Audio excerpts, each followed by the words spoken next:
ان الحمد للہ نحمده ونستعینه ونستغفره ونعوذ باللہ من شرور انفسنا ومن سیئات اعمالنا من يهده الله فلا مضل له ومن يضلل فلا هادي له واشهد ان لا اله الا الله وحده لا شريك له واشهد ان محمدا عبده ورسوله اما بعد فان خير الحديث كتاب الله وخير الهدي هدي محمد صلى الله عليه واله وسلم وشر الامور محدثاتها وكل محدثة بدعة وكل بدعة ضلالة وكل ضلالة في النار. اعوذ بالله السميع العليم من الشیطان الرجیم من ہمزہ ونفخہ ونفثہ بسم اللہ الرحمن الرحیم رب اشرح لی صدری ویسر لی امری واحلل عقدۃ من لسانی یفقہوا قولی بسم اللہ الرحمن الرحیم ان اللہ وملائکتہ یصلون علی النبی یا ایہا الذین آمنوا صلوا علیہ وسلموا تسلیما اللہم صلی علی محمد وعلی آل محمد کما صلیت علی ابراہیم وعلی آل ابراہیم انک حمید مجید اللہم بارک علی محمد وعلی آل محمد کما بارکت علی ابراہیم وعلی آل ابراہیم انک حمید مجید اللہم ربنا آتنا فی الدنیا حسنۃ وفی الآخرۃ حسنۃ وقنا عذاب النار ربنا آتنا من لدنک رحمۃ وہیئ لنا من امرنا رشدا یا حی یا قیوم برحمتک استغیث ولا حول ولا قوة الا باللہ العلی العظیم حسبنا اللہ ونعم الوکیل آمین. الحمدللہ آج 14 جون 2020 میں قرآن کلاس نمبر 32 کی اسٹوڈیو ریکارڈنگ ہونے جا رہی ہے. آج انشاءاللہ تعالی ہم سورۃ البقرہ کی آیت نمبر 219 سے آنورڈ سٹارٹ کریں گے، اور یہ وہی ٹاپک آگے چل رہا ہے جو میں نے پچھلی دفعہ بتایا تھا کہ سورۃ البقرہ جو ہے وہ شریعت محمدیہ صلی اللہ علیہ وآلہ وسلم کا بلو پرنٹ ہے، اور اس میں کئی ایک شرعی احکامات نازل ہوئے ہیں آئلی زندگی اور معاشرتی زندگی سے متعلق. تو یہ اللہ تعالیٰ کے فتاوے ہیں جو اب شروع ہوئے ہیں، اور ہر ایک کے ساتھ آتا ہے کہ اے نبی تم سے اس کے بارے میں پوچھتے ہیں تو تم انہیں یہ بات ارشاد فرماؤ. تو یہ آیت نمبر 219 کا آغاز ہو رہا ہے. اعوذ باللہ من الشیطان الرجیم بسم اللہ الرحمن الرحیم. یسألونک عن الخمر والمیسر. اے نبی علیہ السلام آپ سے پوچھتے ہیں یہ شراب اور جوئے کے بارے میں. ابھی یاد رکھیے گا یہ ابتدائی خاکہ ہے، اس دور میں ابھی شراب حرام نہیں ہوئی تھی. ظاہر ہے کہ عرب کے لوگ جو ہیں وہ شراب کے ساتھ بہت زیادہ شغف رکھتے تھے، تو ایٹ لیسٹ 3 سٹیجز کے بعد اس کی فائنل حرمت نازل ہوئی سورۃ المائدہ کی آیت نمبر 91 کے اندر. تو یہ ابتدائی احکامات ہیں. آپ سے پوچھتے ہیں شراب اور جوئے کے بارے میں. قل فیہما اثم کبیر. فرما دیجئے کہ ان دونوں میں بہت بڑی برائی چھپی ہوئی ہے. ومنافع للناس. اور کچھ فائدہ بھی ہے لوگوں کے لیے. فائدہ کیا ہے کہ ظاہر ہے جوا کوئی جیتتا ہے تو اس کو فائنینشیل فائدہ ہو جاتا ہے. اسی طریقے سے شراب کا اگر کوئی کاروبار کرتا ہے تو اسے فائدہ تو ہوگا. یا وقتی طور پہ کوئی شخص غم مٹانے کے لیے شراب پی لیتا ہے تو وقتی طور پہ فائدہ ہوگا، لیکن ان دا لانگ ٹرم تو آپ کو پتہ ہے آج یعنی امریکن پریزیڈنٹ بھی شراب نہیں پی سکتا، ورنہ وہ اس پوسٹ کے لیے فٹ نہیں ہے. آج تو یعنی میڈیکل فیلڈ کے لوگ بھی اس بات کو مان رہے ہیں کہ یہ پھیپھڑوں کو خراب کر دیتی ہے اور اس طرح کے ایشوز ہو جاتے ہیں. انسان جو ہے وہ اپنا جو ذہنی لیول ہے وہ گرا بیٹھتا ہے، تو ایسا شخص لیڈرشپ کا اہل نہیں رہتا. تو اس میں گناہ بھی ہے اور فائدے بھی ہیں، دونوں چیزیں اللہ تعالیٰ نے بیان فرما دی. لیکن فرمایا وَإِثْمُهُمَا أَكْبَرُ مِن نَفْعِهِمَا، لیکن ان دونوں کے اندر جو گناہ چھپا ہوا ہے دنیا میں جو اس کی نحوست پڑنے والی ہے وہ بھی، اور جو آخرت کے اعتبار سے اس کے اندر عذاب ہونے والا ہے وہ زیادہ کبھی ہے، زیادہ بڑا ہے ان کے نفع سے۔ نفع تو وقتی طور پہ کسی کو حاصل ہو جائے گا۔ اچھا آپ دیکھیں گے سورۃ المائدہ کی آیت نمبر 19 میں، جہاں پہ 91 کے اندر جہاں پہ اسے حرام قرار دیا گیا ہے، وہاں پر بھی آپ دیکھیں گے کہ جوئے اور شراب کا ذکر سائیڈ بائی سائیڈ ہو رہا ہوگا۔ یہ دونوں چیزیں کو ریلیٹڈ ہیں، یعنی جو شراب نوشی کرنے والا ہے وہ جوئے کی لت کے اندر پڑے گا، اور جو جوا کھیلنے والا ہے وہ الٹیمیٹلی شراب نوشی کے اندر مبتلا ہوگا۔ بیسیکلی یہ دونوں جو ہیں وہ بیٹر فیکٹس آف لائف سے آنکھیں چرانے کے لیے یہ سب حرکتیں کی جاتی ہیں۔ جوا کون کھیلتا ہے؟ وہ شخص جو راتوں رات امیر ہونا چاہتا ہے، یعنی وہ زندگی کے تلخ حقائق سے گزر کے ایک کمائی کرنے کی بجائے آنکھیں بند کر کے وہ کہتا ہے میں راتوں رات امیر ہو جاؤں۔ یہی ہے نا، شراب میں بھی یہی چیز ہے کہ جب انسان دیکھتا ہے کہ اب دنیا کے غم ہیں، ان مصیبتوں سے نکلنے کے لیے مجھے ایفرٹ کرنی پڑے گی، تو میں ایفرٹ تو نہیں کر سکتا، چلو شراب پی کے میں دوسری فیز میں چلا جاؤں غم بھلانے کے لیے۔ تو دونوں کے پیچھے مقصد ایک ہی ہے کہ جو زندگی کے تلخ حقائق ہیں جو اللہ تعالیٰ نے انسان کا مقدر کیے ہوئے ہیں، جس سے انسان کو گزرنا ہے، وَلَنَبْلُوَنَّكُمْ بِشَيْءٍ مِّنَ الْخَوْفِ وَالْجُوعِ وَنَقْصٍ مِّنَ الْأَمْوَالِ وَالْأَنفُسِ وَالثَّمَرَاتِ۔ پیٹ لگا دیا ہے، رزق کے لیے آپ کو تلاش کرنی پڑے گی۔ تو یہ ساری کی ساری چیزیں جو انسان کے ساتھ اللہ نے بائی ڈیفالٹ، جسے کمپیوٹر کی لینگویج میں ہم کہتے ہیں نا، فٹ کر دی ہوئی ہے نا، ان سے آنکھیں چرانے کے لیے، جس طرح کہ بلی جو ہے اگر کبوتر کے سامنے آ جائے تو کبوتر بلی کو تو نہیں غائب کر سکتا، لیکن اگر وہ بیوقوف ہوگا تو اپنی آنکھیں بند کر لے گا کہ چلو اب میں یہ سمجھ لوں کہ بلی غائب ہو گئی ہے، لیکن بلی تو غائب نہیں ہوئی، وہ اس کی گردن ہی مروڑ دے گی آ کے۔ اسی طریقے سے جو جوئے کے اندر اور شراب نوشی کے اندر مبتلا لوگ ہوتے ہیں نا، وہ زندگی کے تلخ حقائق سے وقتی طور پہ جان چھڑانے کے لیے ان ایکٹیویٹیز کے اندر پڑ جاتے ہیں، لیکن اللہ تعالیٰ فرما رہا ہے کہ اس کا جو نفع ہے وہ وقتی ہے، اور جو اس کے اندر نقصان چھپا ہوا ہے نا وہ بڑھ کے ہے ان دونوں کے اندر جو نفع بظاہر چھپا ہوا ہے۔ کیونکہ اگر کوئی آج جوا لگا کے جیت جائے گا تو کل کو ہار بھی جائے گا۔ لوگ تو پوری پوری جدادیں لوگوں کی بک گئی ہیں، اندازہ کریں، یعنی آپ اس لیول پہ بعض لوگ اترتے ہیں کہ وہ یعنی اپنی بچیوں تک کا سودا کر لیتے ہیں جوئے کے اندر جب مال ہار جاتے ہیں۔ تو ان چیزوں کو اسلام نے کنڈیم کیا۔ اب آپ دیکھیں اس معاشرے کے اندر جہاں پر ان چیزوں کو چھوڑنا آلموسٹ ناممکن تھا، نبی صلی اللہ علیہ وآلہ وسلم کی مبارک دعوت عام ہوئی اور الٹیمیٹلی لوگوں نے ان چیزوں کو چھوڑا۔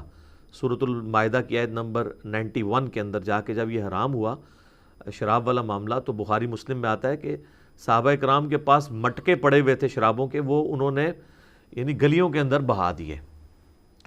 یعنی اس طرف بھی ان کا دماغ نہیں گیا کہ ہم اس شراب کو چلو پینا حرام ہے تو ہم اسے بیچ ہی لیں،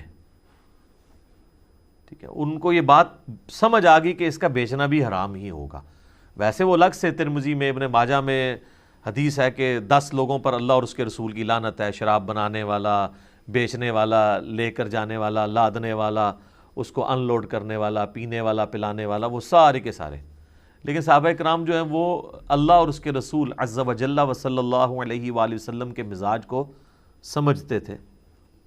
یہ میں اس لیے کہہ رہا ہوں کہ ہمارے یہاں پہ کے پی کے اندر کئی لوگ ہیں جو نمازی بھی ہیں اور بعض تبلیغ کے ساتھ بھی جڑے ہوئے ہیں، لیکن وہ ساتھ ہیروئن کی سمگلنگ والا کام بھی کرتے ہیں۔ اور جب آپ ان سے پوچھیں تو وہ کہتے ہیں کہ جی ہیروئن جو ہے وہ نشہ ہے، اس کو پینا حرام ہے، لیکن اس کا کاروبار تو حرام نہیں ہے۔ دلیل پوچھیں تو وہ کہتے ہیں کہ جی وہ گدھا دیکھ لیں آپ، گدھا بیچنا حلال ہے لیکن گدھے کا گوشت جو ہے وہ حرام ہے۔ حالانکہ گدھے کی کوئی ریزیمبلنس نہیں ہے اس کے ساتھ، اس کے اوپر رول لگے گا نشہ آور چیزوں والا۔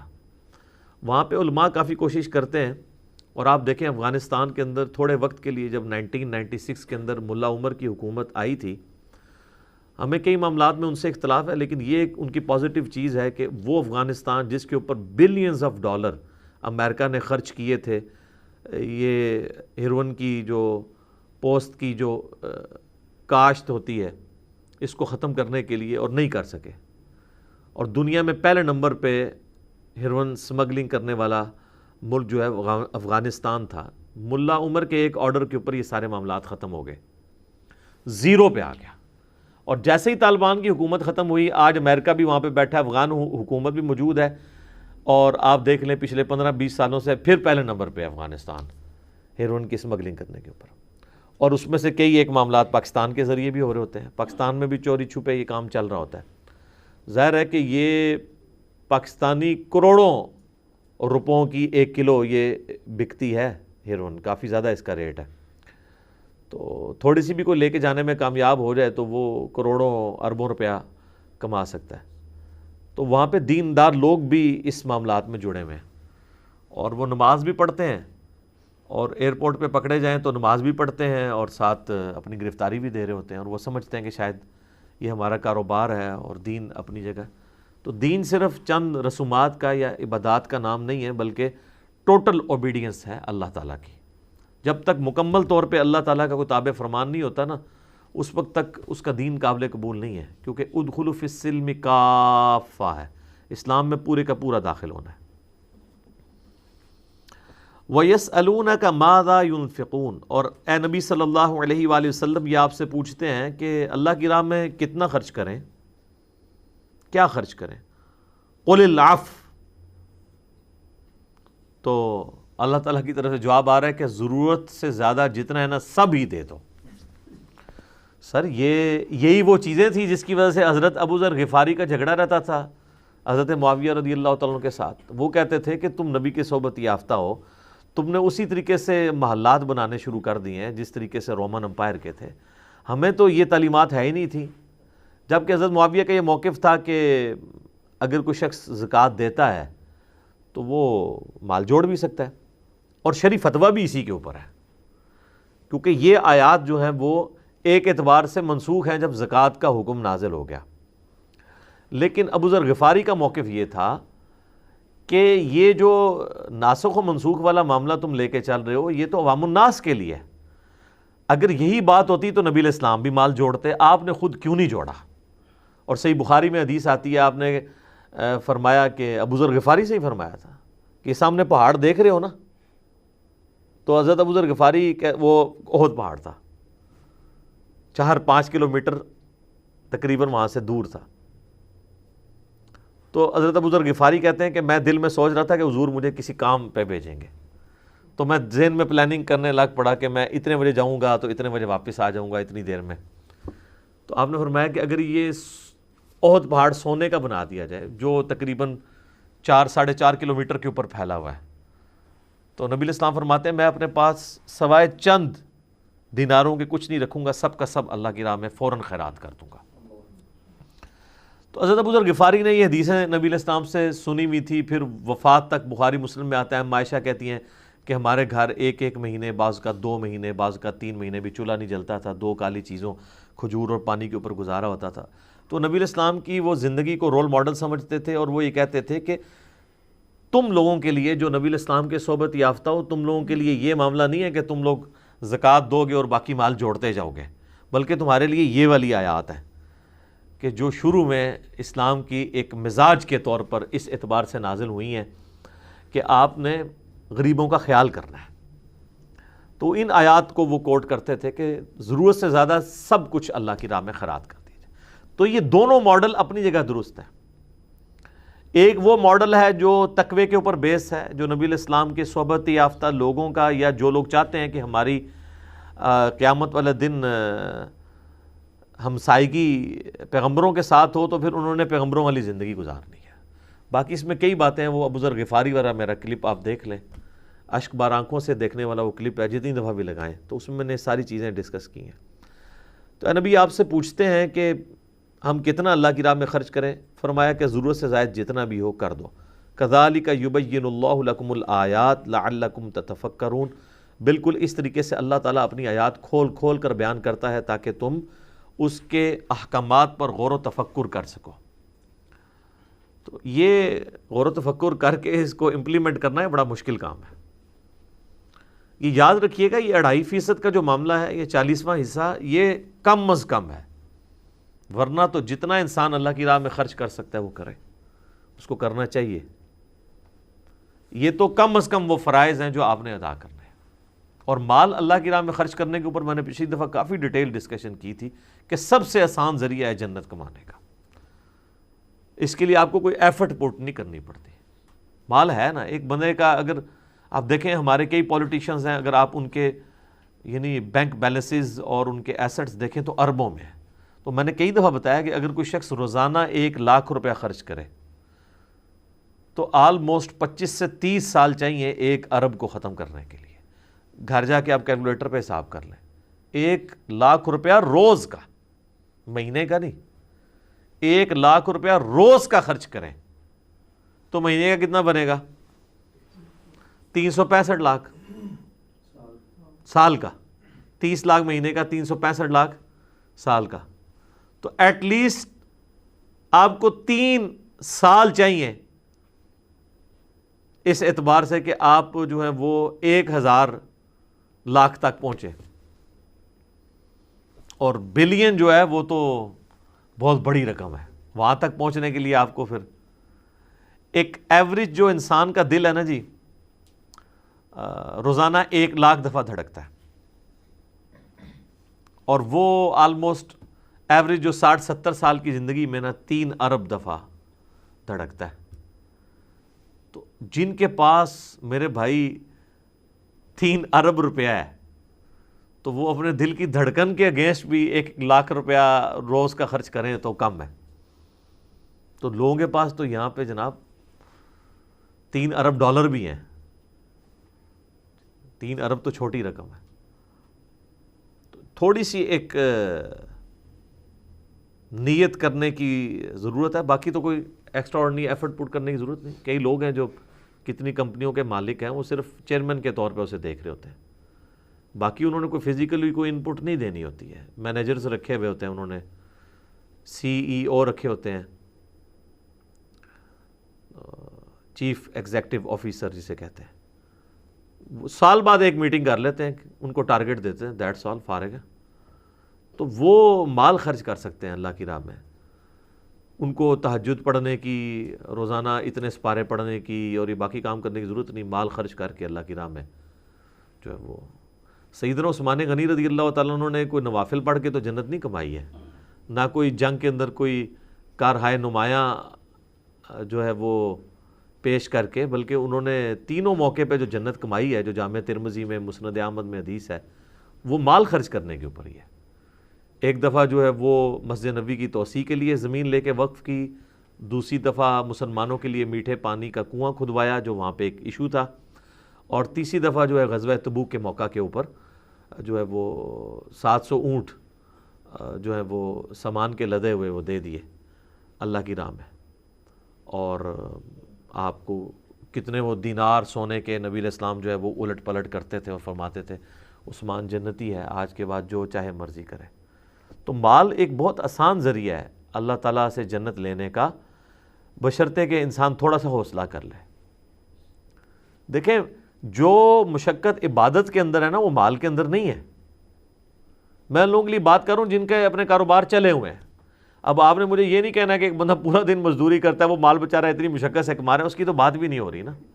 وہ تو 1 روپیہ بھی خرچ کر دے گا نا, تو وہ اللہ تعالیٰ نیکیاں قیامت والے دن تولی نہیں جائیں گی, گنی نہیں جائیں گی, تولی جائیں گی. ہو سکتا ہے اس کی ایک کھجور جو ہے وہ 1 ارب روپے کے اوپر بھاری ہو.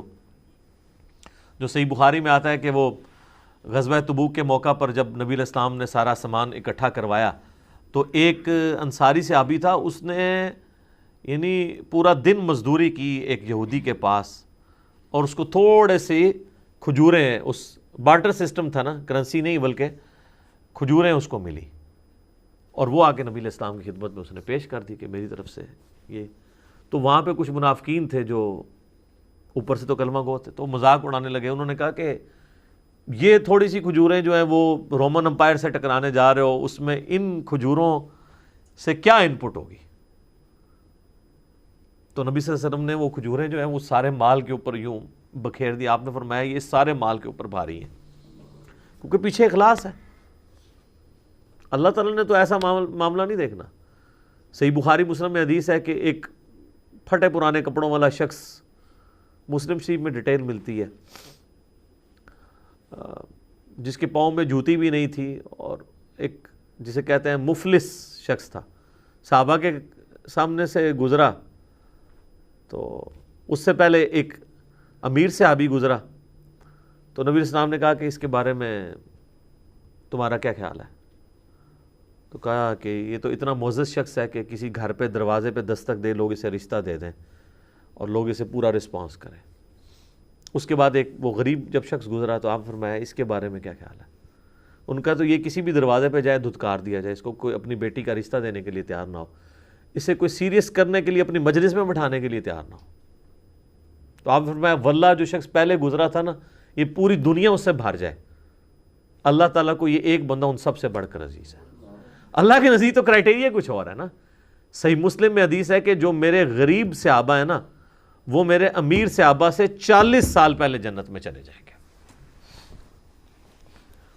وہ 40 سال اس لیے کہ 50,000 سال کا تو قیامت کا دن ہے، تو 50,000 سال کی جو مشقت ہے وہ تو سب نے کاٹنی ہے، اس میں جو غریب لوگ ہیں نا وہ 40 سال پہلے ہی چلے جائیں گے۔ ویسے انسان اپنی دیکھے تو پریکٹیکل لائف بھی 40 سال ہی ہوتی ہے، 15-20 سال تو ویسے ہی گزر جاتے ہیں، اگر آپ وہ سونے کے بھی نکال دیں 20 سال تو 8-10 سال پہ آ جاتی ہے بات۔ تو اس دنیا کی زندگی میں آپ نے جتنا وقت گزارا ہے نا، اتنے وقت پہلے ہی آپ جنت میں پہنچنے میں کامیاب ہو جائیں۔ اور مسلم شریف کے الفاظ ہیں کہ عبداللہ بن عمر غریب صحابہ کے پاس بیٹھا کرتے تھے اور یہ حدیث سنایا کرتے تھے، اور وہ کہتے تھے میں پسند کرتا ہوں کہ جو لوگ پہلے جنت میں داخل ہو جائیں گے میں ان کی صحبت اختیار کروں۔ تو یہ تو خیر ایک ڈیٹیل طلب ٹاپک ہے۔ یہ وہ چیزیں ہیں جو یعنی زہد والے صحابہ کو باقی صحابہ سے ممتاز کرتی تھی، اور آج بھی اسی طریقے سے رول ہے۔ یہ فی الدنیا والآخرہ، یہ جو اسی کے ساتھ ریلیٹڈ ہے، جو اللہ تعالیٰ اپنی آیات کھول کھول کر بیان کرتا ہے تاکہ تم اللہ تعالیٰ کے احکامات پر غور و تفکر کرو، دنیا کی زندگی میں بھی اور آخرت کی زندگی میں بھی اس کے فائدے کیا ہونے والے ہیں، اور اس کو نہ اللہ کے احکامات کی پیروی نہ کر کے نقصانات کیا ہونے والے ہیں۔ وَيَسْأَلُونَكَ عَنِ الْيَتَامَى، اور آپ سے پوچھتے ہیں یتیموں کے بارے میں، قُلْ إِصْلَاحٌ لَهُمْ خَيْرٌ، تو فرما دو کہ ان کی بھلائی کا سوچنا یہ بہتر ہے بنسبت اس کے کہ تم ان سے علیحدگی اختیار کرو۔ اب یہ جو میں نے اگلا ترجمہ کیا یہ محذوف ہے، اس کے اندر جب کہا جاتا ہے نا یہ کام تمہارے لیے بہتر ہے کرو، مراد یہ کہ نہ کرنے سے یہ بہتر ہے۔ وَإِن تُخَالِطُوهُمْ فَإِخْوَانُكُمْ، اور اگر تم انہیں اپنے کاروبار میں بھی اپنے ساتھ ملا لو تو تمہارے بھائی ہیں۔ وَاللَّهُ يَعْلَمُ الْمُفْسِدَ مِنَ الْمُصْلِحِ، اور اللہ خوب جانتا ہے بگاڑنے والے کو اور سنوارنے والے کو، کہ کون جو ہے وہ کس نیت کے ساتھ اٹیچ کر رہا ہے اور کون جو ہے وہ اللہ کی رضا کے لیے کسی یتیم کو اپنے ساتھ اٹیچ کر رہا ہے۔ کئی ایک ایشوز تھے، وہ سورہ نساء میں بھی آئے گا۔ بعض لوگ یتیم بچیوں کی پرورش کرتے تھے اس نیت کے ساتھ کہ وہ بڑی ہوں گی تو ہم خود نکاح کر لیں گے، تو وہ اللہ تعالیٰ نے منع فرما دیا سورہ نساء کے اندر کہ جس یتیم بچی کی تم پرورش کر رہے ہو نا اس سے تم نے نکاح نہیں کرنا۔ شرعاً نکاح جائز ہے لیکن کرنا اس لیے نہیں ہے کہ اس کا ولی کوئی نہیں ہے، تو پھر اس کو کلیریفائی کیا گیا سورہ نساء کے اندر کہ تمہارا کام یہ ہے کہ یتیم بچیوں کی اگر پرورش کر رہے ہو نا تو تم ان کے ولی بنو، اور ولی بن کے ان کا نکاح کسی اور کے ساتھ کرو، تاکہ اگر وہاں سے ان کو کوئی ظلم ان پہ کرتا ہے یا چھوڑتا ہے تو ان کے پاس پیچھے گھر ہو آنے کا، اور اگر تم نے خود ہی اپنے عقد میں لے لی اور تم نے ان پہ ظلم ڈھایا تو ان کے لیے تو جائے پناہ ہی کوئی نہیں ہوگی۔ کتنی حکمت ہے اس کے اندر۔ تو ایک حلال کام کو بھی بین کر دیا گیا کہ جس بچی کی پرورش تم کر رہے ہو تم خود اس سے نکاح نہیں کرو گے۔ یہ جو ایج کے ڈفرینسز ہیں نا، یہ تو ہمارے سب کانٹیننٹ کے ایشوز ہیں نا۔ عرب کے لوگوں میں تو یہ کوئی نہیں ہوتا تھا، ایک 50 سال کا ہے وہ 10-12 سال جو بالغ بچی اس سے شادی کر سکتا تھا، 15 سال کی، تو اس لیے کوئی ایشو نہیں ہوا کرتا تھا۔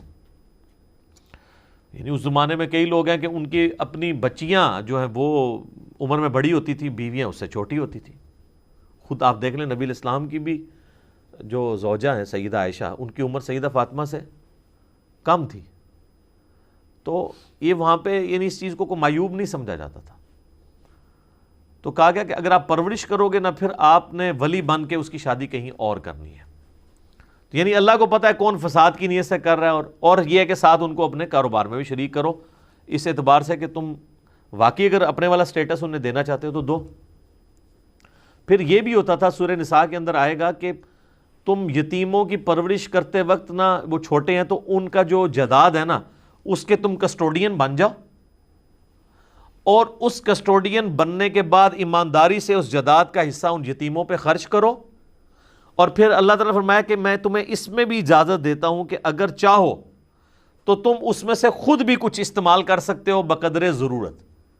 مثلا ایک بندہ یتیموں کی پرورش کر رہا ہے ان کے مال کے ذریعے، اب اس مال کے ذریعے اس نے ان کا آٹا ڈلوایا ہے، راشن ڈلوایا ہے، سالن پکا ہوا ہے، اب روٹی کھانے کا وقت آیا تو اب وہ یہ سوچنا شروع کر دے کہ یہ مال تو یتیموں کا ہے، یہ میرے اوپر حلال ہے یا نہیں. تو اللہ نے اجازت دے دی کہ جو تھوڑا بہت ہے نا اس کے اوپر کوئی گرفت نہیں ہوگی، تم اس میں سے اتنا لے سکتے ہو جتنا تم ایک سمجھ لیں کہ اس اعتبار سے کہ جیسے کوئی ملازم ہوتا ہے کسٹوڈین کے طور پہ، جیسا کہ زکوٰۃ کے جو عاملین ہے، سورہ توبہ کی آیت نمبر 60 میں آتا ہے نا کہ جو زکوٰۃ کے کلیکٹ کرنے والے لوگ ہیں جنہیں عاملین زکوٰۃ کہا جاتا ہے، ان کی تنخواہ بھی زکوٰۃ کے پیسوں میں سے دی جا سکتی ہے کیونکہ وہ کلیکٹ کر رہے ہیں. اسی طریقے سے جو یتیموں کی پرورش کر رہے ہیں نا، وہ یتیموں کے مال میں سے بقدر ضرورت لے سکتے ہیں اگر وہ خود ضرورت مند ہے، لیکن یہ نہ ہو کہ سارا مال ہی ہڑپ کر جائے. اور پھر کہا گیا جیسے وہ بالغ ہوں اور اس قابل ہوں کہ مال سنبھال سکتے ہیں پھر ان کے ہینڈ اوور کرو. اور پھر وہیں پر آیا تھا کہ جو لوگ یتیموں کا مال ناحق ہڑپ کرتے ہیں وہ اپنے پیٹوں میں دوزخ کی آگ بھر رہے ہیں. دنیا میں تو نہیں پتہ چلے گا، یہ ڈورمنٹ آگ ہے، کیونکہ دنیا میں صرف فزیکل لاز ایکٹیو ہیں. کوئلہ رکھیں گے زبان پہ، زبان جل جائے گی، حرام کا مال رکھنے سے نہیں جلے گی. آخرت میں یہ فزیکل لاز جو ہے نا، وہ یہ جو مورل لاز ہیں وہ ایکٹیو ہو جائیں گے ڈورمنٹ سے. تو دنیا میں جس نے کھایا ہوگا تو اس کے ساتھ وہ معاملہ ہو جائے گا، اس کے پیٹ میں وہ دوزخ کی آگ بن کے جل رہی ہوگی. بولے اعوذ باللہ تعالی، اللہم اجرنا من النار. تو بیسیکلی آپ دیکھیں اللہ تعالیٰ جتنے بھی قوانین کا ذکر کرتا ہے نا، خوف خدا اس میں ضرور دلا رہا ہے کہ اللہ تعالیٰ کو پتہ ہے کہ یہ جو تم اتنی نیکی کر رہے ہو نا ان کے ساتھ، وہ کس چکر میں کر رہے ہو. کئی لوگ ہیں نا وہ یتیموں کے ساتھ اٹیچ ہوتے ہیں اور کہتے ہیں جی ہم یہ کریں گے، تو کچھ عرصے بعد پتہ چلتا ہے کہ وہ جداد ہی انہوں نے ہتھیار لی ہے ان کی، ٹھیک ہے، یہ کوئی اور ایکٹیویٹی پرفارم کر دیتے ہیں. تو اللہ تعالیٰ فرماتا ہے ہمیں یہ پتہ ہے کس نیت کے ساتھ اٹیچ ہو رہے ہو. اسی لیے دیکھیں جو سمجھدار لوگ ہیں آج کے زمانے میں، تو آپ سب کانٹیننٹ کے معاشرے میں اس طریقے سے کوئی اپنے ساتھ اٹیچ ہی نہیں ہونے دیتا، لوگوں کو ڈر لگ جاتا ہے. کتنی بیچاری بیوہ عورتیں ہوتی ہیں، کوئی بیچارہ اخلاص کے ساتھ بھی ان کا کوئی کام کرنے کی کوشش کرے نا، وہ ڈر جاتی ہیں، وہ صحیح ڈرتی ہیں. اور آپ دیکھیں کہ ایک مسلمان عورت ایک دوسرے مسلمان مرد کے شر سے ڈر رہی ہے. اور باقی وہ ایشو تو اس سب کانٹیننٹ کا اپنی جگہ ہے کہ ایک بیوہ یا طلاق یافتہ عورت کی دوسری شادی کو عیب سمجھا جاتا ہے. ورنہ اگر یہ قباحت ہمارے معاشرے سے ختم ہو جائے تو عورت کبھی بھی انسیکیور نہ اپنے آپ کو فیل کرے. شادی وہ کر لے تو پھر دوبارہ اس کو مرد کی ضرورت پڑ جائے. اور یہ جو عورتیں بھی اپنے مردوں کی قدر نہیں کرتی نا، میں ان سے بھی کہوں گا کہ یہ مرد جتنا بھی گیا گزرا ہونا چاہیے، نکھٹو بھی ہو، مرد کا ایک عورت کے سر پہ ہونا یہ خود اتنا بڑا شیلٹر ہے کہ یہ شیلٹر آپ کروڑوں روپے دے کے بھی حاصل نہیں کر سکتے. ایک تو اس کی جنسی ضرورت پوری ہونا وہ تو بہت چھوٹی چیز ہے، اصل چیز یہ ہے کہ اس کے لیے ایک شیلٹر ہے. جس گھر کے اندر مرد ہوتا ہے وہاں پہ عورت جو ہے وہ ملکہ ہے، چاہے وہ مرد کچھ بھی نہیں کرتا، عورت کے پچھلوں کی کمائی کے اوپر ہی وہ گھر کے معاملات چل رہے ہوں یا عورت کے گھر والے سپورٹ کر رہے ہوں، تب بھی مرد کا ہونا بہت بڑی سپورٹ ہے.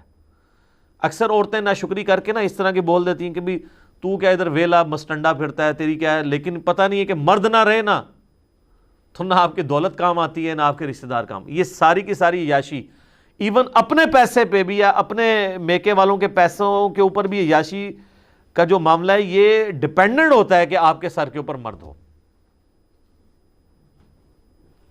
باقی تو بخاری مسلم کی حدیث ہے نا کہ نبی علیہ السلام فرمایا کہ اللہ تعالیٰ نے عورت کی ایک نیچر ایسی بنائی ہے کہ پوری زندگی اس کے ساتھ نیکی کرو نا، تب بھی تھوڑی سی تمہاری طرف سے اسے تکلیف پہنچے تو وہ کہے گی کہ جب سے میں تیرے عقد میں آئی ہوں میں نے سکھ کا ایک دن بھی نہیں دیکھا. یہ حقیقت بات ہے. اچھا، اور یہ چیز اس کے ایک تکیہ کلام کے طور پہ وقتی طور پہ وہ ٹیمپرامنٹ لوز کرتی ہے، اور اس کا طریقہ یہ ہے کہ جب اس کا موڈ ٹھیک ہو پھر آپ پوچھیں تو وہ کہے کہ نہیں توبہ توبہ جی اس ٹائم غلطی نہ لی گال نکل گئی سی، ٹھیک ہے. لیکن اسی اگلے لمحے اگر اسی دن کوئی اور لڑائی جھگڑا ہو پھر دوبارہ وہ کوٹیشن یونیورسل ٹروتھ ریپیٹ ہو جائے گا. یعنی ہمارے ساتھ تو ایسے ہوتا رہتا ہے، آپ لوگوں کا نہیں پتا، ٹھیک ہے. تو اس لیے نا عورتوں کے غصے کو بالکل نارمل لینا چاہیے. وہ اللہ تعالیٰ نے ان کے اندر سیفٹی والو رکھا ہے کہ وہ فوراً غصے کو بھول بھی جاتی ہیں، کھوری نہیں ہوتی ہے الا ماشاء اللہ، لیکن زیادہ تر ایسا نہیں ہوتا. تو اللہ تعالیٰ ہمارا ہمیں پتہ ہے کہ کون اصلاح کی نیت سے یتیموں کے ساتھ اٹیچ ہے اور کون اپنے چکر کے اندر ہے. وَلَوْ شَاءَ اللَّهُ لَأَعْنَتَكُمْ، اگر اللہ تعالیٰ چاہتا تمہیں مشکل میں بھی ڈال سکتا تھا. اب یہ جو جملہ ہے نا کہ اللہ چاہتا تمہیں مشکل میں بھی ڈال سکتا تھا، اس کے پیچھے وہی قیامت مضمر ہے جو میں اتنی دیر سے ڈسکس کر رہا ہوں کہ اللہ نے اجازت دے دی ہے کہ آپ یتیم کو اپنے ساتھ اٹیچ کر سکتے ہو، اس کے کھانے میں سے بقدر ضرورت لے سکتے ہو. اگر اللہ تعالیٰ یہ کام یعنی اگر کر دیتا کہ بھئی تم وہاں پہ جاؤ گے تو تم ان کا پنکھا نہیں چلا سکتے یا اس روٹی میں سے نہیں لے سکتے، اپنا ٹفن ساتھ باندھ کے لے کے جاؤ، تو کتنی مصیبت بن جاتی. اس سے یہ بات پتہ چلی کہ بعض لوگوں کو جو تھوڑے تھوڑے معاملات میں تقوی کا ہیضہ ہو جاتا ہے نا، وہ بھی غلط ہے. اس کو تقوی بنا کے ہی پیش کرنا چاہیے، دینی حکم کے طور پہ نہیں پیش کرنا چاہیے.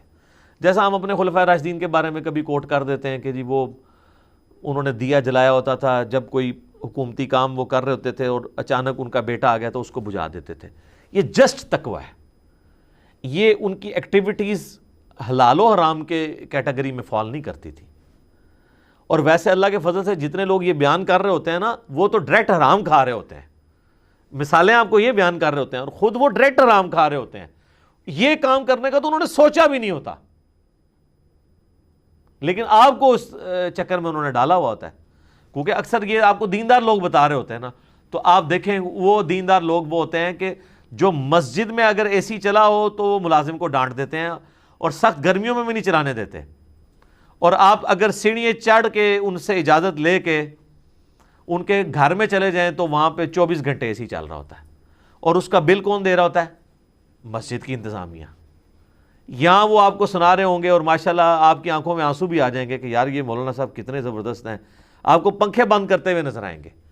وہ پنکھے اس لیے بند کر رہے ہوتے ہیں تاکہ آپ کی آنکھوں میں دھول جھونکے اور آپ کو یہ بتائیں کہ میں بہت زیادہ ہمدرد ہوں اس سسٹم کا. ورنہ اگر یہی صورتحال ہو تو وہ اپنے اے سی کا بھی تو خیال کر رہے ہوں. وہاں نہیں آپ کو نظر آئے گا. جنریٹر بھی لگے ہوئے ہوں گے، یو پی ایس بھی لگے ہوئے ہوں گے، اور مسجد کے اندر آپ کو یعنی پرانے پنکھے نظر آ رہے ہوں گے. اے سی بھی لگے ہوں گے تو آن نہیں ہوں گے یا پیچھے کنیکشن نہیں ہوں گے. یہ آپ یہ آبزرو کر سکتے ہیں. تو یہ سب کچھ جو ہے نا وہ سارے کے سارے معاملات اس طریقے سے چل رہے ہوتے ہیں. تو اگر آپ ان سے یہ ڈسکشن شروع کریں گے نا، وہ آپ کو پھر یہ آیتیں سنائیں گے کہ یہ اللہ تعالیٰ نے دیکھیں اجازت تو دی ہوئی ہے نا. اور وہ اجازت سبسسٹنس لیول کے اوپر تھی کہ آپ نے یتیم کے ساتھ اس کا کھانا شیئر کرنا ہے. یہ تو نہیں ہے کہ ڈائریکٹ اس کے جناب پلاٹ بیچ کے تو آپ نے اپنا بینک بیلنس بنا لینا یا گاڑی نکلوا لینی ہے. یہ تو کہیں بھی نہیں اللہ نے کہا ہوا. تو جتنی اجازت تھی وہ اسی لیے قرآن میں بار بار آتا ہے کہ معروف طریقے پہ، جسے عرف عام میں سمجھا جائے. تو اس کو تو کوئی بھی برا نہیں سمجھے گا عرف عام کے اندر کہ آپ اگر کسی یتیم کی پرورش کر رہے ہیں اور اس کے مال میں سے اس پہ خرچ کر رہے ہیں، تو کبھی کھانے کا ٹائم ہوا ہے تو وہ آپ روٹی اس کے ساتھ ایک شیئر کر لیتے ہیں. اس کو تو کوئی بھی نہیں برا سمجھے گا.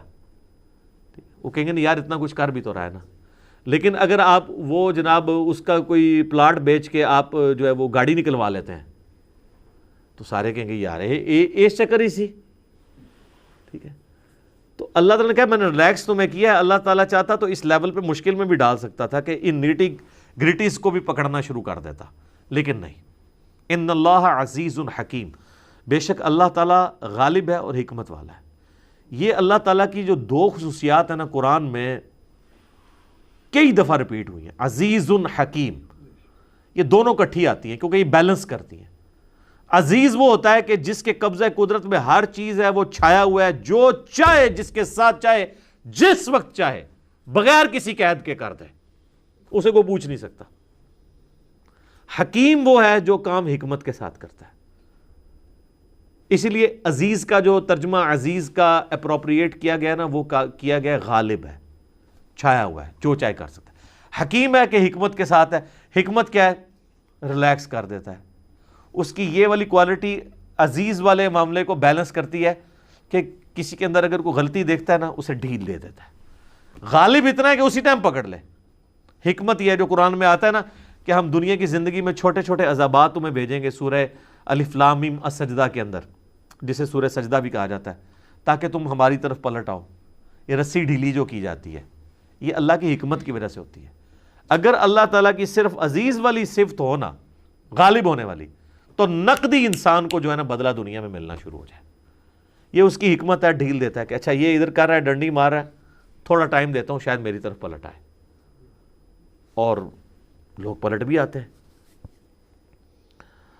وَلَا تَنْكِحُوا الْمُشْرِكَاتِ حَتَّى يُؤْمِنْ، ایک اور شرعی حکم آ رہا ہے، اور مت نکاح کرو کسی مشرک عورت کے ساتھ یہاں تک کہ وہ ایمان لے آئے۔ اب یہ مشرک وہ انڈیا پاکستان بنگلہ دیش والی نہیں ہے، یہاں تو سارے ایک فرقے بھی دوسروں کو مشرک کہہ رہے ہوتے ہیں۔ اس مشرک سے مراد بت پرست جو شرک جلی کرنے والے لوگ ہیں، کلمہ گو مشرک اس سے مراد نہیں ہے۔ جب تک وہ ایمان نہ لے آئے وہ عورت، اس وقت تک تم اس سے نکاح نہیں کر سکتے۔ لیکن اس میں ایک ایکسیپشن دے دی گئی ہے سورۃ المائدہ کے اندر جا کے کہ جو اہل کتاب کی عورتیں ہیں نا وہ مسلمان مردوں کے لیے حلال ہیں، سٹارٹ کے اندر ہی سورہ المائدہ میں، لیکن صرف عورتیں ان کی حلال ہیں، ان کے مرد ہماری عورتوں کے لیے حلال نہیں ہے۔ یہاں پہ کیٹاگوریکلی آیا کہ مشرک عورت حلال نہیں ہے۔ صحیح بخاری میں آتا ہے کہ عبداللہ بن عمر کا ایک تفرد تھا کہ وہ یہ مانتے تھے کہ یہ جو آیت ہے نا کہ مشرک عورت سے نکاح نہیں ہو سکتا، اس کیٹیگری میں یہود و نصارہ بھی فال کرتے ہیں، اور وہ کہتے تھے کہ اس سے بڑا شرک کیا ہوگا کہ کوئی شخص حضرت عیسیٰ کو اللہ کا بیٹا کہے، تو میں تو نہیں سمجھتا کہ ایسی عورت کے ساتھ نکاح حلال ہو۔ لیکن باقی سارے صحابہ کہتے تھے کہ اگر یہی کیٹیگرائزیشن اس اعتبار سے نہ کرنی ہوتی تو سورۃ المائدہ جو بالکل اینڈ میں نازل ہوئی اس میں کیوں اہل کتاب کی عورتوں کے ساتھ نکاح کی اجازت دی گئی ہے، جبکہ سورۃ المائدہ ہی میں سب سے زیادہ یہود و نصارہ کا شرک کھول کے بیان کیا گیا ہے، باقی کسی صورت میں نہیں ہے۔ لقد کفر الذین قالوا ان اللہ هو المسیح ابن مریم، بے شک وہ لوگ کفر کر رہے ہیں جو کہہ رہے ہیں کہ عیسیٰ ہی اللہ ہے۔ یہ سورۃ المائدہ کی آیت نمبر 72 ہے۔ پھر آگے چل کے سورۃ المائدہ کی آیت نمبر 75 میں آیا لقد کفر الذین قالوا ان اللہ ثالث ثلاثہ، وہ لوگ بھی کافر ہیں جو کہتے ہیں کہ حضرت عیسیٰ اور حضرت مریم اس زمانے میں اور آج ہولی گوسٹ اور اللہ تعالیٰ یہ تین خدا ہیں، یعنی اللہ تین خداؤں میں سے ایک ہے۔ ٹھیک ہے، تو جو سورۃ المائدہ یہود و نصارہ کے خصوصاً کرسچنز کے شرک کو کھول کے بیان کر رہی ہے، وہ کیوں شروع میں اہل کتاب کی عورتوں کے ساتھ نکاح کو حلال قرار دے رہی ہے؟ اس لیے کہ اہل کتاب جو ہیں وہ آسمانی مذہب کے ماننے والے ہیں، ان میں ریلیکسیشن دی گئی۔ تو صحابہ کرام نے عبداللہ بن عمر کا یہ انڈیویجول فتویٰ قبول نہیں کیا۔ اجماع صحابہ اسی پہ ہے کہ جو یہود و نصارہ کی عورتیں ہیں ان کے ساتھ نکاح حلال ہے۔ اب میرا ایک معصومانہ سوال ہے، کیا یہود و نصارہ کی عورت ہمارے مسلمان جو فرقے ہیں ان کی عورتوں سے بہتر ہے؟ یہود و نصارہ کی جو عورتیں ہیں وہ تو نبی علیہ السلام کو سرے سے پیغمبر ہی نہیں مان رہی، یہ صحیح ہے نا؟ اور ہمارے مسلمان فرقوں کی عورتیں نبی علیہ السلام کو پیغمبر مان رہی ہیں، ان کے لیے جان دینے کے لیے تیار ہیں۔ رہا شرک، تو یہود و نصارہ کی عورتوں کا شرک زیادہ جلی ہے مسلمان عورتوں سے، اس اعتبار سے کہ مسلمان عورتوں میں اگر کہیں پہ شرک پایا جاتا ہے تو وہ شرک جلی نہیں، خدا کی ذات میں کسی کو وہ شریک نہیں کرتی۔ وہ یہ نہیں کہتی کہ نبی صلی اللہ علیہ وسلم اللہ کے بیٹے ہیں، نعوذ باللہ، یا نبی علیہ السلام کی عبادت بھی ہو سکتی ہے، آپ کو سجدہ بھی ہو سکتا ہے، یہ کوئی تھکڑ سے تھکڑ مسلمان بھی آپ کو نہیں کہے گا۔ لیکن اس کے اگینسٹ جو جیزس کرائسٹ کے نام کے اوپر انہوں نے ہنگامہ کھڑا کیا ہے، حضرت عیسیٰ کا تو کوئی قصور نہیں ہے، وہ تو شرک جلی ان کے اندر پایا جاتا ہے۔ تو اگر آپ ریشو پروپورشن میں اس کو پلڑا دیکھیں تو مسلمان عورتوں کا بہرحال بھاری ہے، بلکہ بھاری کہنا بھی ایک طرح کی زیادتی ہے، بہت بھاری ہے، کوئی کمپیریزن ہی نہیں ہے۔ لیکن آپ یہاں پہ دیکھ لیں یہ ایک دوسرے کے فرقوں کے ساتھ نکاح کرنے کو حلال نہیں سمجھتے۔ یہ آپ مجھے کہیں گے کہ پریکٹیکلی ایک بریلوی کا دیوبندی سے ہوا ہے یا ایک بریلوی کا اہل حدیث سے ہو گیا، اہل حدیث کا دیوبندی سے، وہ ضرور ہوا ہے، لیکن شرعی فتویٰ آپ اگر لے کے دیں نا تو نہیں دیں گے۔ اسی تو آئے دن آپ دیکھتے ہیں سوال آ رہا ہوتا ہے سنی شیعہ کا نکاح ہو جاتا ہے، یہ کیوں سوال پیدا ہوتا ہے؟ اسی لیے پیدا ہو رہا ہوتا ہے، وہ نکاح جائز نہیں سمجھتے۔ اچھا میں آپ کو بتاؤں یہ سارے معاملات ان 100 سالوں کے، اگر آپ پرانے بزرگوں کو پڑھیں نا، سید نصیر حسین دہلوی رحمہ اللہ تعالی، جو یعنی اہل حدیث کی آپ سمجھ لیں کہ ماں ہیں سب کانٹیننٹ کے اندر ہے اس اعتبار سے، ان سے بڑا کوئی عالم نہیں. جس طرح احمد بریلوی صاحب بریلویوں کے لیے ہے نا، اور اشرف علی تھانوی صاحب یا قاسم نوتوی صاحب دیوبندیوں کے لیے، اہل حدیث کے لیے جو سب کانٹیننٹ میں سب سے بڑے بزرگ ہیں سید نذیر حسین دہلوی ہیں. اس وقت جتنے بڑے بڑے علماء ہیں نا، سارے یا ان کے شاگردوں کے شاگردوں کے شاگرد ہیں یا ان کے شاگردوں کے شاگرد ہیں. ان کے باقاعدہ فتاویٰ موجود ہیں کہ سنی شیعہ کا نکاح درست ہے، اور ہم نے وہ پی ڈی ایف میں شیئر بھی کروائے تھے گروپس کے اندر. اس زمانے میں لوگ دیکھیں کتنی ٹالرنس رکھتے تھے، حالانکہ ان کے سامنے وہ سارے عقائد نہیں تھے. اور یہ وہ لوگ ہیں جو شیعہ کے خلاف باقاعدہ کتابیں لکھتے تھے، فتوے لکھتے تھے علمی اختلاف کے، لیکن کہتے تھے نکاح جائز ہے.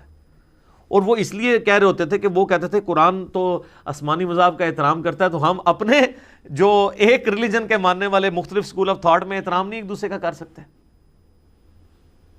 تو یہ ٹالرنس یعنی ان لوگوں میں موجود تھی.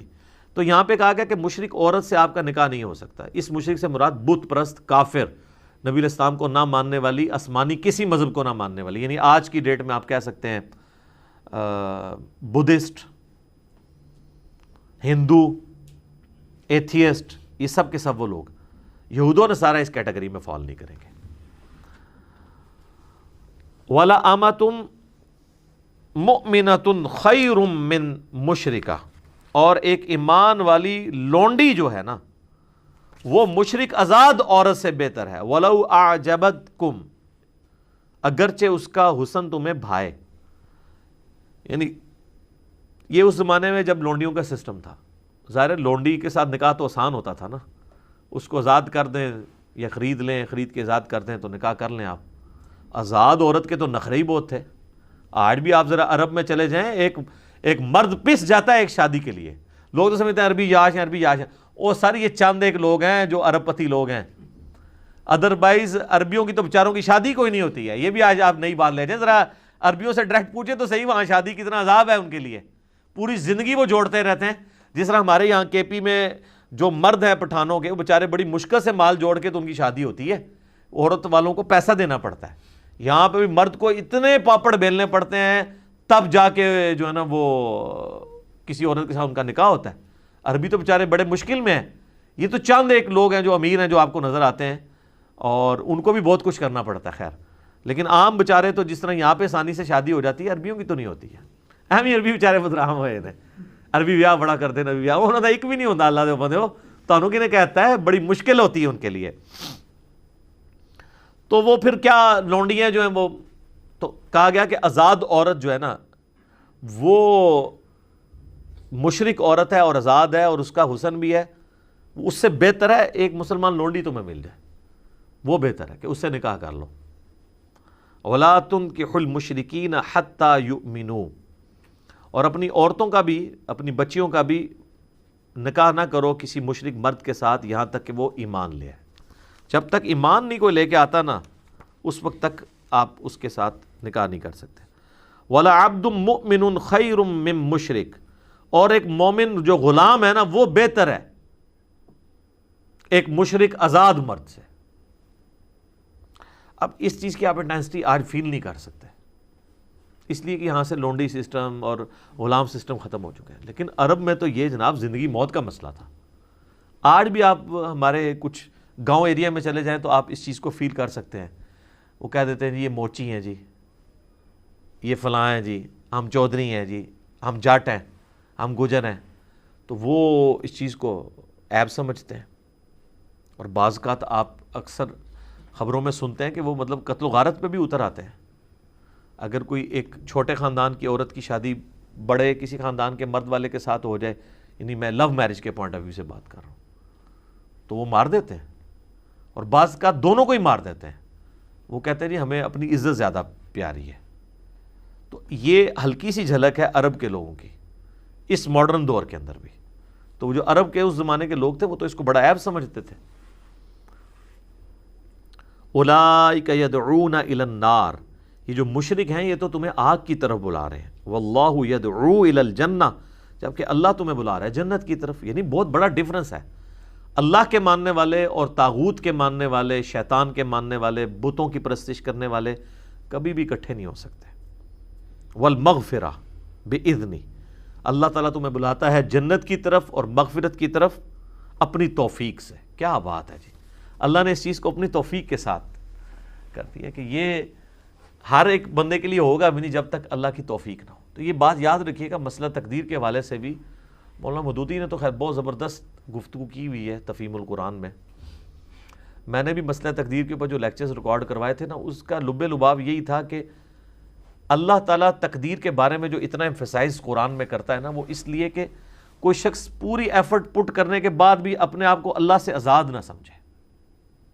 جب تک اللہ کی توفیق شامل حال نہیں ہوگی نا, آپ جو مرضی کر لیں کچھ بھی نہیں ہونا. اور صرف اللہ کی توفیق سے کچھ نہیں ہونا اگر آپ نے خود کوشش نہیں کرنی, اس لیے کہ اللہ نے آپ کو توفیق ہی نہیں دینی. توفیق آتی ہی اس کے لیے جو کوشش کرتا ہے. وَالَّذِينَ جَاهَدُوا فِينَا لَنَهْدِيَنَّهُمْ سُبُلَنَا. جو لوگ ہماری راہ میں کوششیں کریں گے نا, کوشش کریں گے, انہی کے لیے ہم اپنی راہیں کھولیں گے. تو آپ کو صحابہ کرام کی زندگی میں, اہل بیت کی زندگی میں یہ نمونہ نظر آتا ہے کہ انہوں نے اپنی ایفرٹ پٹ کی ہے. یعنی انہوں نے ایویں جنت نہیں کما لی ہے, انہوں نے پوری کوشش کی ہے جو ایک انسان پٹ کر سکتا تھا. تو اللہ تعالیٰ تمہیں جنت کی طرف اور مغفرت کی طرف بلاتا ہے بِإِذْنِ, اپنے اذن سے, اپنی توفیق سے.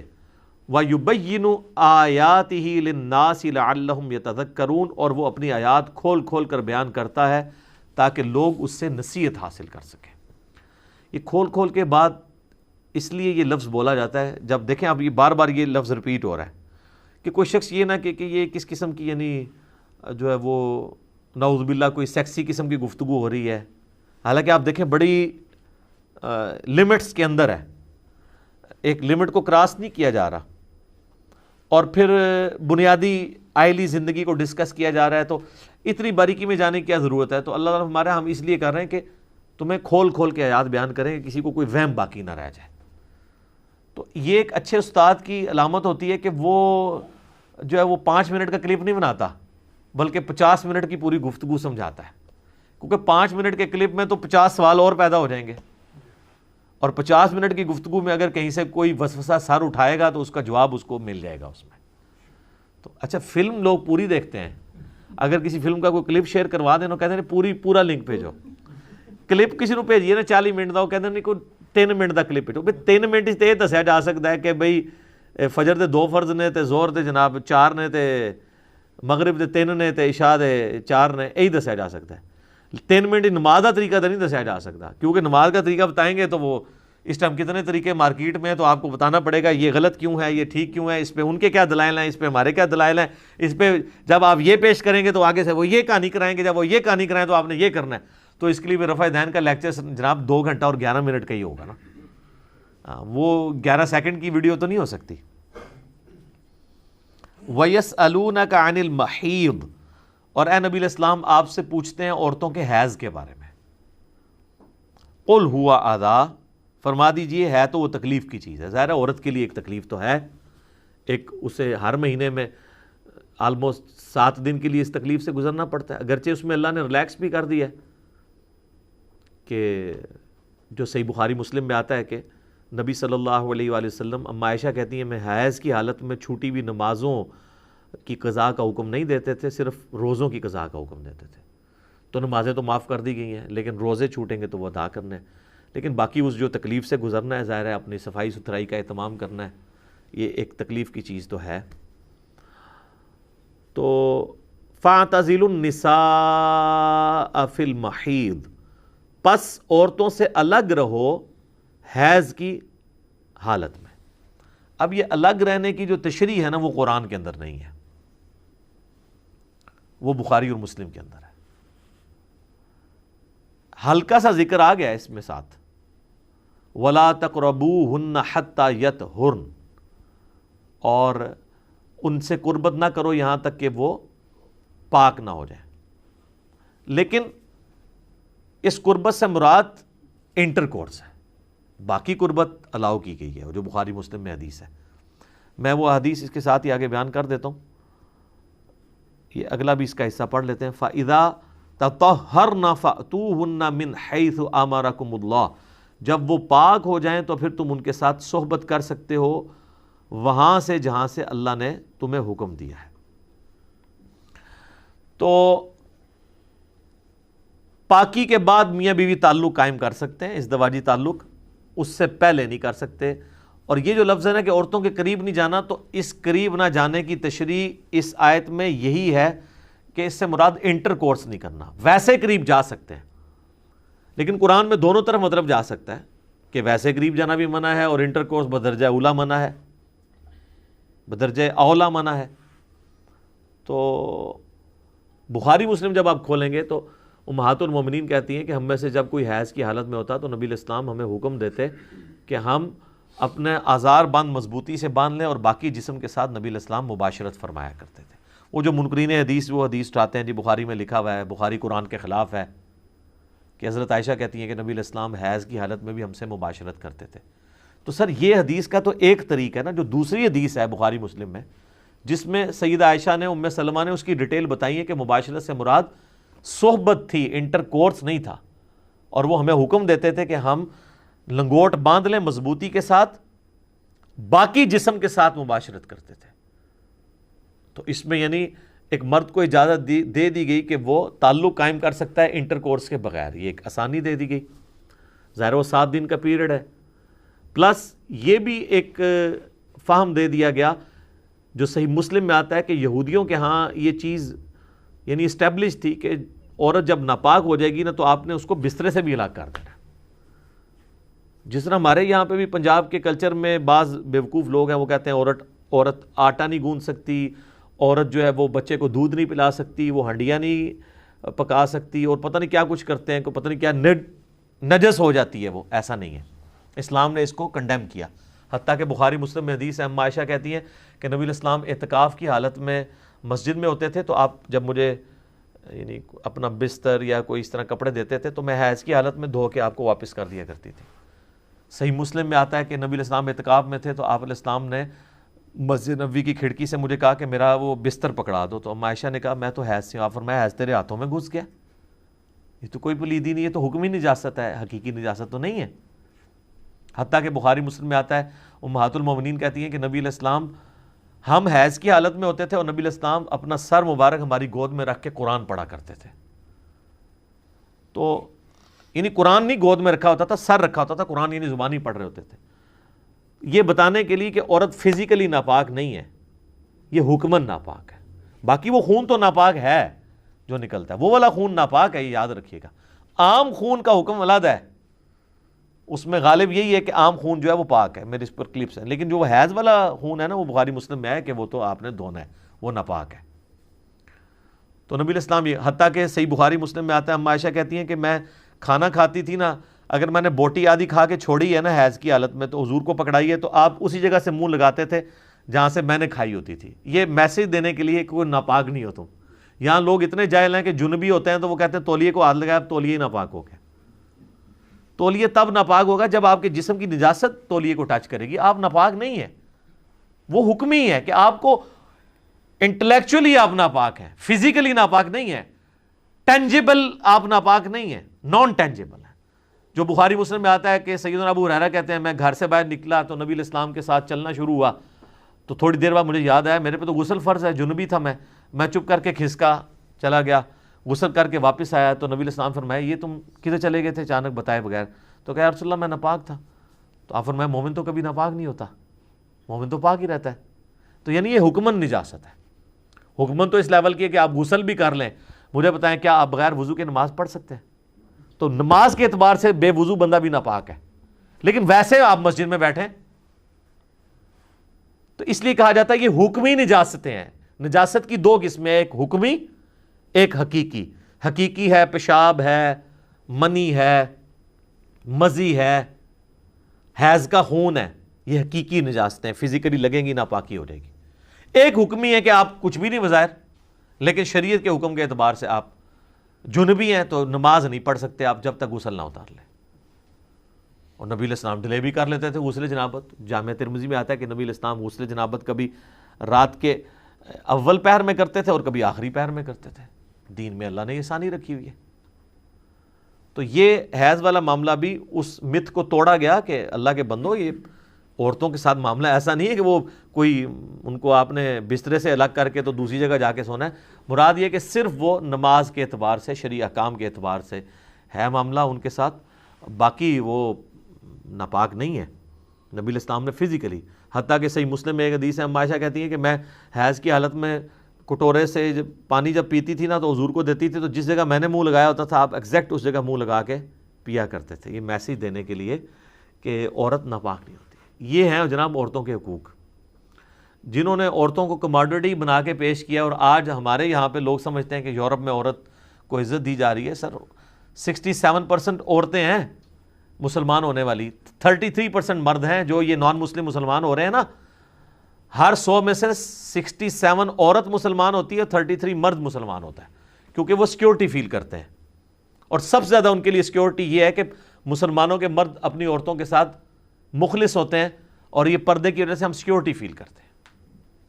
اب تو خیر پردے کے بہانے میں، پردے پہ بھی کبھی بولوں گا کہ اب تو عورتوں کے لیے پردے کا بہانہ یہ کرونا نے حال ہی کر دیا ہے. چپ کر کے جناب لاؤ، جنہوں شرم آمدی سی نا پردہ کرنے تو چلو ہوں جڑا ہے کورونے تو شرما کے کر لے، ٹھیک ہے، تو کم از کم ثواب ملے یا نہ ملے، کم از کم حرام سے تو وہ بچ جائے گی عورت.